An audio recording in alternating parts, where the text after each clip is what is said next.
latar belakang dari kalian harus menerbitkan jurnal itu adalah adanya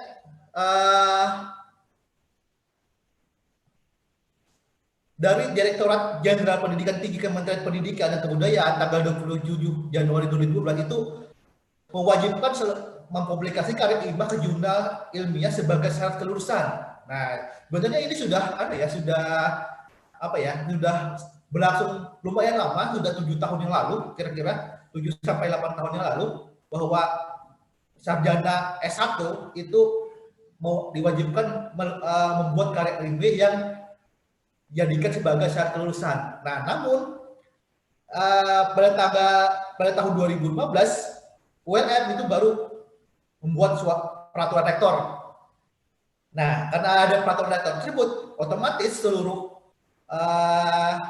akademisi yang di bawahnya harus mengikuti, ya. Jadi isi utama dari peraturan rektor tersebut adalah mewajibkan semua tugas akhir mahasiswa menjadi karya ilmiah yang diunggah, ya. Jadi harus diunggah, artinya apa?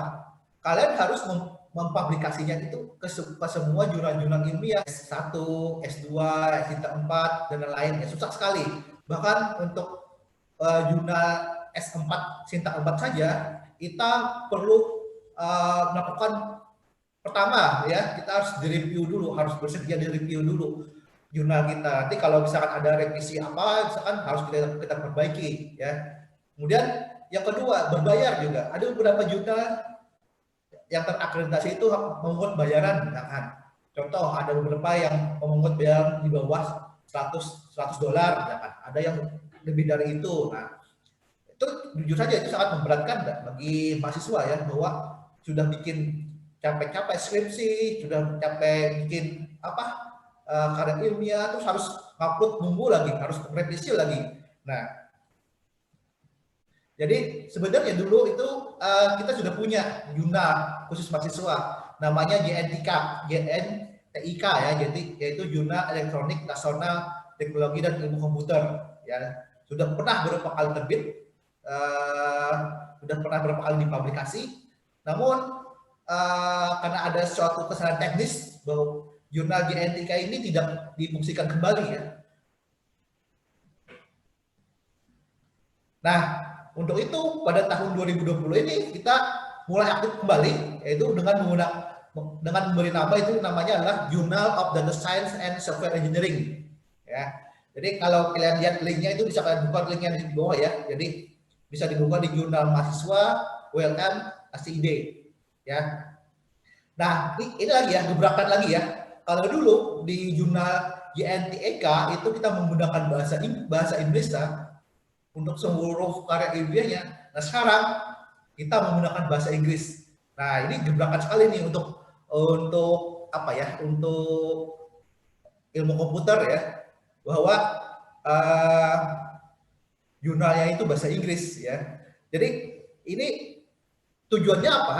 Kita menggunakan bahasa Inggris, ya. Jadi tujuannya yang utama adalah bahwa karya ilmiah itu bukan hanya cuma bisa dikonsumsi oleh masyarakat Indonesia saja, tapi juga bisa dikonsumsi oleh masyarakat internasional, ya.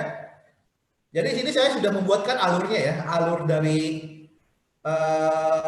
proses penerbitan dari jurnal mahasiswa itu tadi, ya. Yang pertama adalah kalian membuat jurnal itu ketika kalian dinyatakan lulus skripsi, ya. Lulus skripsi itu ketika kalian sidang skripsi, terus dinyatakan lulus oleh dosen penguji dan pembimbing, maka dari situlah kalian sudah mulai membuat jurnal atau karya ilmiah dari skripsi kalian. Nah, jurnal kalian itu tidak serta-merta langsung kalian buat, ya, tapi di dalamnya ketika dalam proses pembuatan tersebut kalian harus mengkonsultasikan isi jurnal tersebut ke dosen pembimbing, ya. Ketiga,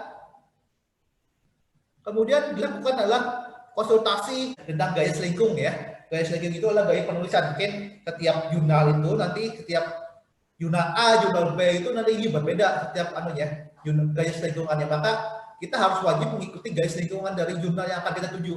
Kalau misalkan kita berbeda dengan apa yang mereka buat, maka otomatis biasanya beberapa jurnal itu langsung mereject ya. Makanya di sini nanti kalian kalau mau masuk ke jurnal ilmu komputer itu harus mengikuti gaya penulisan dari jurnal tersebut ya. Ketika sudah itu kemudian lakukan ujian bagian. Setelah ujian bagian baru kita melakukan upload ya. Nah, ini seperti itu nanti akan alurnya ya. Jadi ada 5 tahapan yang harus kalian lalui nanti di setelah kalian dinyatakan lulus ya skripsi.